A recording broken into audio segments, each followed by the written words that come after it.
Vineet sir, आपने कहा कि infrastructure and FMCG they are the two spaces that you like at the moment, reason?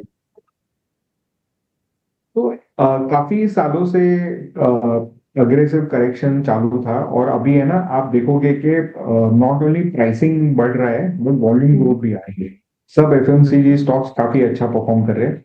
और मतलब FMCG मतलब कंजम्पशन स्टोरी में बोल रहा हूँ, दैट विल प्ले आउट। मुझे लगता है कि काफी सालों से अंडर परफॉर्मर रहा है ये सेक्टर। तो इसमें हम एक्सपेक्ट करते हैं कि काफी कैचअप होगा। और अगर आप सबके जितने भी कंपनीज है उनके अगर आप अर्निंग्स कॉल पढ़ेंगे, तो आप देखेंगे कि मैसिव डिस्ट्रीब्यूशन पे फोकस है, अग्रेसिव रोल आउट हो रहा है डिस्ट्रीब्यूशन का। जो जो फ्रेंचाइजेस 20-20, 30-30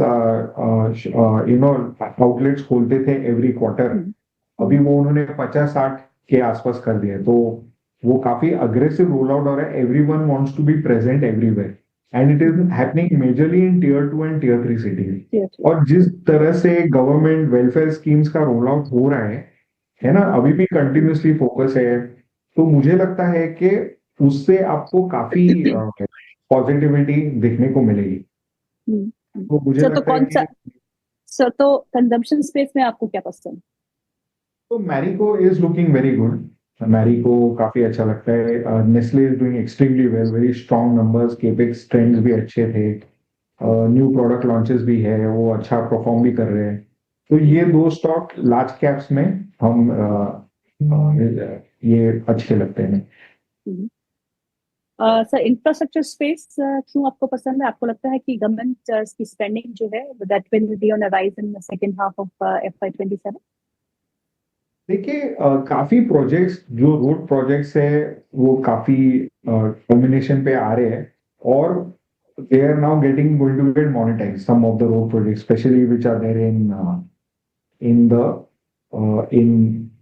UP। और अभी जो गवर्नमेंट का फोकस है ऑन रेलवेज, रोडवेज, पोर्ट्स के ऊपर, उधर भी काफी एग्रेसिव है, तो वो सस्टेन्ड है ट्रेंड। तो हमें लगता है कि ये भी सेक्टर काफी अच्छा परफॉर्म करेंगे।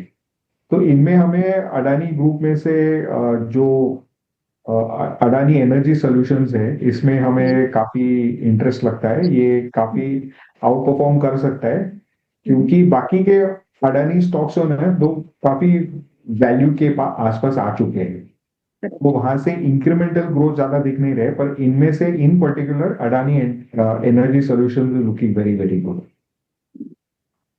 चलिए सोने की बात करते हैं। सोने के भाव जो है इंटरनेशनल मार्केट में $4,500 के पर ट्राई आउंस के पार हो चुके हैं। बहुत करेक्शन आज के बाजार में देखने को मिला, लेकिन एक बार फिर बाउंस बैक जो है वो देखने को मिल रहा है। और उसके चलते हुए जो सोने से जुड़ी हुई कंपनियां हैं वहां पे काफी अच्छा रुझान देखने को मिल रहा है। जो गोल्ड फाइनेंसर्स है उनके शेयरों में आज 4 से 5% का इजाफा है। आदित्य बिरला कैपिटल ने भी घोषणा की है कि वो गोल्ड लोन के कारोबार में उतरेगी और 1000 ब्रांचेस जो है वो रोल आउट करेगी। वैभव ग्लोबल, सेंको गोल्ड, जो ज्वेलरी स्टॉक्स से जुड़ी हुई कंपनियां हैं उनमें भी काफी अच्छा मोमेंटम देखने को मिला। सो प्रीतम, इस स्पेस में गोल्ड फाइनेंसिंग के पहले ले लेते हैं, फिर उसके बाद pure jewellery company. Gold financing की स्पेस में आपको क्या पसंद है और ज्वेलरी कंपनी पे आपको क्या पसंद? म्यूट पे हैं आप यस जी। गोल्ड फाइनेंसिंग पे देखिए, अभी मुझे एक 2-3 काउंटर मुझे पसंद आता है, लेकिन उसमें से आदित्य बिरला कैपिटल ये क्योंकि ऑलरेडी हमारा एक्टिव रिकमेंडेशन में भी है, और आज जो न्यूज़ सुनने को मिला है वो भी बहुत ही एग्रेसिव एक स्टांस है आदित्य बिरला कैपिटल की तरफ से, पूरे आदित्य ग्रुप की तरफ से।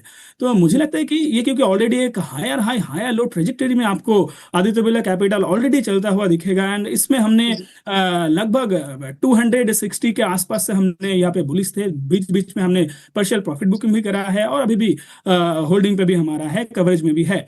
मुझे लगता है कि शॉर्ट टर्म में भी अगर आप यहाँ पे बने रहेंगे तो 450 तो यहाँ पे आपको आने का चांसेस दिखाई देगा।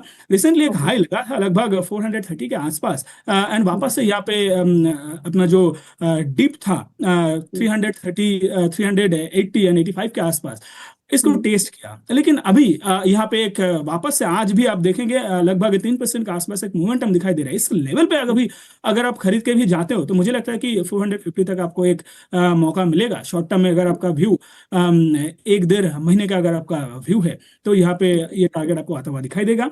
साथ में श्रीराम फाइनेंस, ये काउंटर भी मुझे बहुत ही अच्छा लगता है। ऑल टाइम हाई के आसपास है, एंड एक कप एंड हैंडल जैसा पैटर्न उसका ब्रेकआउट भी दिखाई दे रहा है, अभी एक फ्लैग पैटर्न बनता हुआ दिखाई दे रहा है, जो बेसिकली एक ब्रेकआउट के बाद जो कंसोलिडेशन हमें दिखाई देता है, टिपिकल ये एक प्राइस एक्शन है। एंड आज भी देखेंगे श्रीराम फाइनेंस लगभग 2% के आसपास ऊपर चल रहा है। मुझे लगता है कि ये गोल्ड जब तक ये सुर्खियों में रहेगा, अब देखिए धीरे धीरे डी डॉलराइजेशन का मुहिम आपको वापस से धीरे धीरे ये शुरू होता हुआ दिखेगा। China already and Japan already US bonds dump करना शुरू कर चुका है। अब जापान अगर डंप करना शुरू कर देगा, यही दो कंट्री है जो सबसे बड़ा खरीदार है यूएस डेब्ट मार्केट का, अब यही अगर बॉन्ड सेल करना शुरू कर दे तो लोग और कहाँ जाएंगे। तो फिर गोल्ड ही एक ऑप्शन सेफ जो बनता हुआ दिखाई दे रहा है। एंड इक्विटी मार्केट में भी आप देखेंगे ग्लोबल लेवल पे भी आपको एक कंफ्यूजिंग स्टेट में ही आपको इक्विटी मार्केट रहता हुआ दिखाई देगा। तो इसीलिए मुझे लगता है कि ये जो गोल्ड फाइनेंसिंग काउंटर्स है एंड साथ में जो गोल्ड है रिलेटेड काउंटर्स, ये आपको अभी थोड़ा मोमेंटम में आता हुआ दिखाई देगा। जी